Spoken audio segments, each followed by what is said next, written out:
Hi అండి, అందరూ ఎలా ఉన్నారు? బాగున్నారా? నేనైతే చాలా బాగున్నాను. ఎందుకంటే నేను రోజు యోగా చేస్తాను కదా, అందుకే చాలా బాగున్నాను.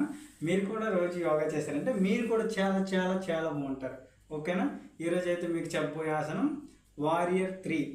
అంటే దీనివల్ల కూడా చాలా యూజెస్ ఉంటాయి. వారియర్ అంటే ఎవరు? యుద్ధం చేసేవాడిని వారియర్ అంటారు.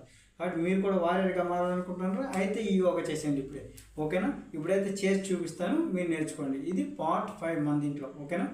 నేర్చుకొని చేసి చూపిస్తాను చూడండి. ఫస్ట్ అయితే ఫ్రీగా ఉండండి, బ్రీతింగ్ నార్మల్గా ఉంచండి. మీ లెఫ్ట్ సైడ్ రైట్ సైడ్ తిరిగి ఉండాక ఫస్ట్ అయితే ఒక లెగ్ని బ్యాక్ సైడ్ పెట్టుకొని రెండు హ్యాండ్స్ని అయితే స్ట్రైట్ పొజిషన్లో పెట్టుకోండి. ఇదే పొజిషన్లో హ్యాండ్స్ ఉంటాయి. మీరైతే ఫ్రంట్కి బెండ్ అవ్వాలి. బెండ్ అయ్యాక ఒక లెగ్ అయితే బ్యాక్ సైడ్ ఇలా లేపండి. ఓకేనా?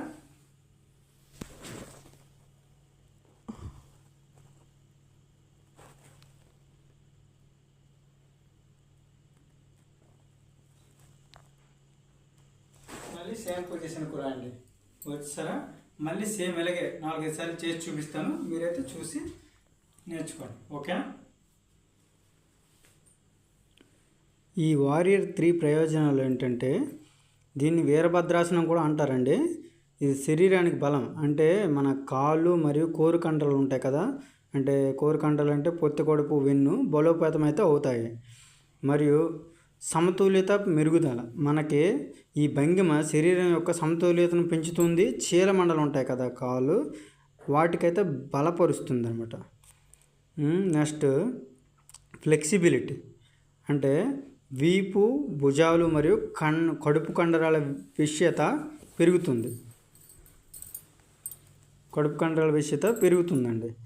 నెక్స్ట్ ఏంటంటే మానసిక ప్రయోజనాలు కూడా దీనివల్ల ఉన్నాయండి. ఒత్తిడిని తగ్గించడమే కాకుండా ఏకాగ్రతను అయితే పెంచుతుంది. మనసుని దానివల్ల ప్రశాంతంగా ఉంటుంది అన్నమాట. మనసు అయితే ప్రశాంతంగా ఉంటుంది.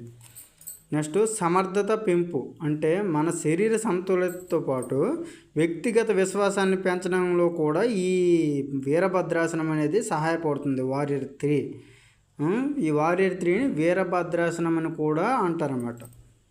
ఓకే అండి, ఇలా అయితే చేయాలి. దీనివల్ల చాలా ఆరోగ్య ప్రయోజనాలు చెప్పాను కదా, ఇలా ఉంటుంది. Okay friends, bye.